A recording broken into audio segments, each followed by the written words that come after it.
আমার সামনে দেখতে পাচ্ছেন গাছে গাছে ঝুলছে আনার ফল। চৌগাছার মাটিতে আনার ফল চাষ এটা কিন্তু একটা বেশ বেশ কিন্তু অসম্ভব একটা ব্যাপার। সেটা কিন্তু সম্ভব করেছে চৌগাছার সোহেল ভাই। চৌগাছার দিঘেলশিন্ডা গ্রামের সোহেল ভাই তিনি শখের বশতেই এই চাষটা করেছেন। আমরা এনার এই ছাদ বাগানে আছি। ছাদ বাগানে দেখুন কি পরিমাণ, প্রতিটা গাছে কি পরিমাণ ঝুলছে সুস্বাদু এবং রসালো সেই আনার ফল। একটা গাছে 10 কেজি 8 কেজি এরকম প্রতিটা গাছেই কিন্তু দেখুন কি পরিমাণ আনার ফল ঝুলছে। আমি আপনাদেরকে দেখাই। আমাদের সামনে যে গাছটা দেখতে পাচ্ছেন এই গাছে 7 থেকে 8 কেজি আনার আছে। দেখুন প্রায় 25 থেকে 30টে আনার, এবং প্রতিটা আনারের কালারটা দেখুন। আমি আপনাদেরকে আর একটু দেখাই।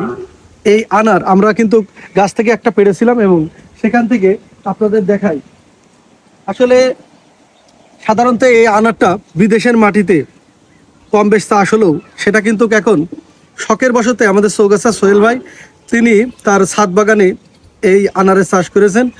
তবে এই আনার এর স্বাদ আমরা বেশ কয়েকবার এই আনারটা খেয়েছি এবং স্বাদ কালার সব মোটামুটি কিন্তু বাজারে যে আনারগুলো দেখছেন যেগুলো 600 থেকে 650 টাকা কেজি ঠিক সেম আমার হাতে দেখতে পাচ্ছেন আনারের কিছু অংশ আছে।